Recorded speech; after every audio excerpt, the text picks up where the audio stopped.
And we're here again shooting a video today about how to pass boards. A lot of you guys have been asking me that question. How did I pass boards? It was kind of by the grace of God, but I'm gonna tell you specifically what I did to pass boards. Let's get into it.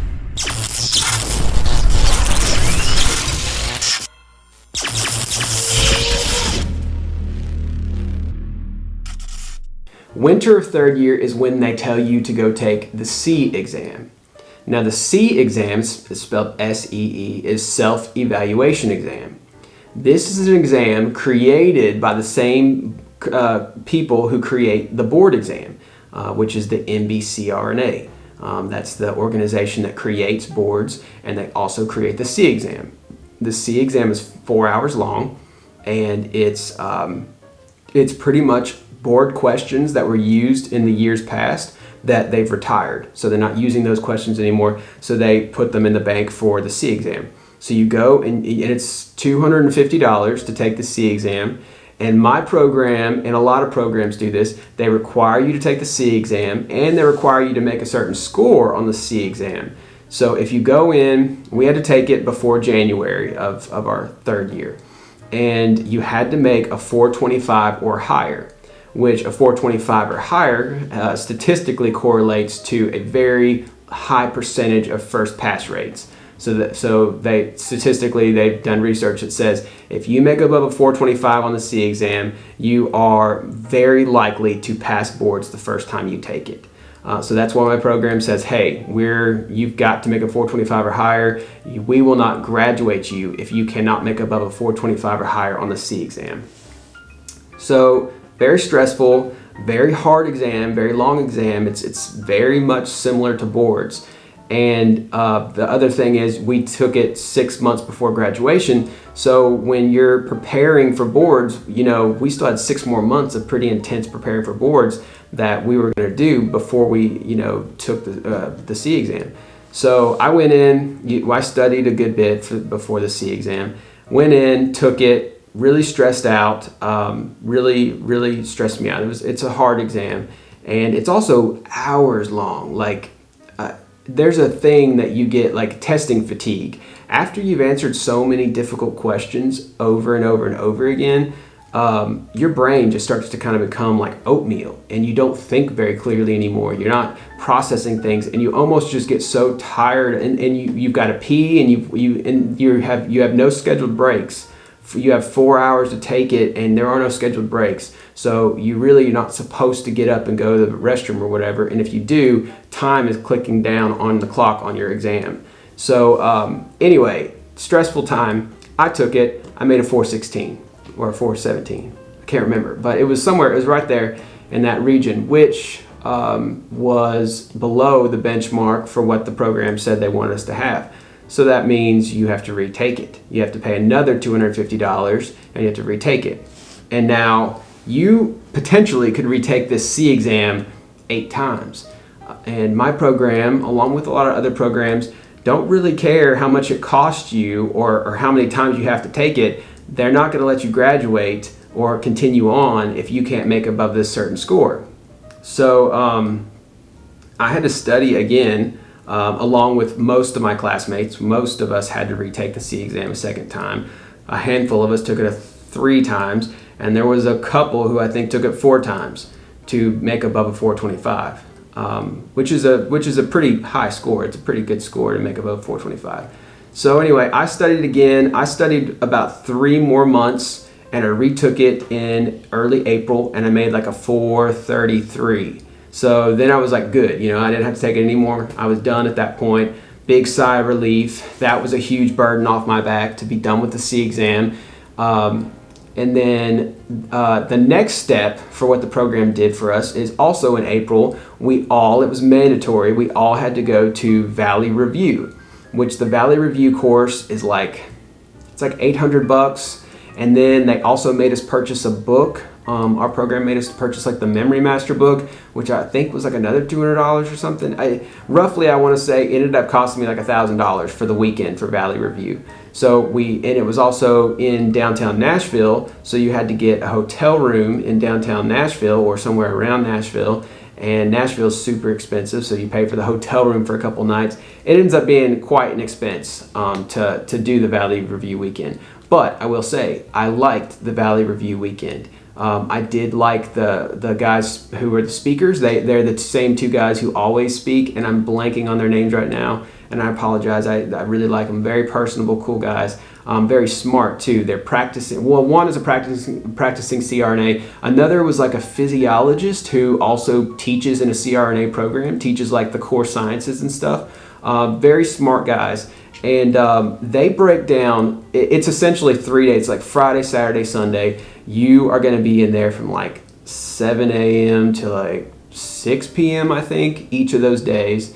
And it's going to be an hour-long session of like powering through a certain topic like obesity and anesthesia, or pediatric anesthesia, or cardiac anesthesia. And they're going to break down those topics, and you're going to talk about it for an hour. It's going to be intense. You're going to have a book in front of you that you can highlight. You can write notes in the margins. You can kind of coordinate your thoughts on the material they're talking about down on your paper so that you can go back and study it later. Some people learn really well like that, and I enjoyed highlighting it and stuff. It was kind of an engaging way to keep your mind and your hands active and involved in the learning. And Valley does a really good job of breaking down the concepts and kind of trying to introduce it in layman's terms, or at least basic medical terms to start with, and then they build on it and they build on it and they build on it as they're talking until you can slowly ease into like really complicated topics like shunting versus dead space and position changes, and with a PE versus a CO2 change versus whatever. They can break down physiology, and a lot of times what the types of concepts that people can get ideas reversed in their head or confused about, they can break it down in a way that you'll understand. You'll be able to highlight it, color it, whatever you want to do with your book, and kind of keep up with it. And they offer food and snacks every hour. They give you a break. It's in a nice banquet hall, usually at hotels. They feed you usually. There's usually a night where they have like drinks, and there's all kinds of vendors there and anesthesia groups who will come in and like give you free stuff. And even one of the anesthesia groups in Nashville came and gave everybody free drinks one night for the evening. So yeah, I mean, it's kind of a fun thing. And if you go with a bunch of your classmates or friends, you can go out afterwards, and if you're not exhausted mentally. I was exhausted mentally. Like, I just wanted to go back to the hotel room and just like de-stress and just go to sleep after like 10 hours of intense anesthesia information. But some of my other friends, they went out, they had fun, they drank, went to a steak place, whatever, made it into kind of a fun thing. So yeah, I mean, Valley can be a little bit of a fun time as well as a learning time. But yeah, it's not cheap. It's not cheap at all. Are you guys tired of hearing about all the stuff I had to do to prepare for boards? Because I haven't got done yet. So we said we did Valley. Valley's done. That's April. Now we've continued all the way through third year. Up at this point, every single week we have a different part of anesthesia. Pediatrics 1 week, or endocrine disorders and anesthesia another week and stuff. We've been doing that every single week all the way through the whole third year. We finally finish it up in May. And at the very end, in May, we took a big comprehensive APEX password protected exam that kind of included all the information from the whole past year that we did every single week. And you had to make a certain score or higher on it to prove that you had like retained the information. So we did all that. Then you finally have a little bit of a breather. Like, some of us took a little bit of a breather after that because you have a couple weeks where you don't have anything due. You are kind of like a free agent. You still are going to clinical full time, but at this point your DNP project should have been submitted. It should have approved by the committees and by the board of professors already. You should have already presented your research a couple times at this point. So at this point, the DNP project should be finished up by the end of May, and your Valley's done, Storm review's done, your anesthesia courses are done, your DNP courses are done, your APEX quizzes and weekly workbooks all should have been turned in and done. So you finally have this minute at the end of the third year where you're just like, oh yeah, I can breathe for a minute. I've got a couple weeks that I can at least be, just do clinical full time and just focus on that and not worry as much. But if you're wise, you won't take a couple weeks without studying, because you know that in a couple months you're graduating and you're about to take boards. So you can't slow down yet. You can't truly slow down yet. I think I took like 3 days without I didn't study boards or any material, and I just took 3 days off. And I felt really guilty doing that. I felt like, oh shoot, I'm gonna fail boards now because I took 3 whole days off.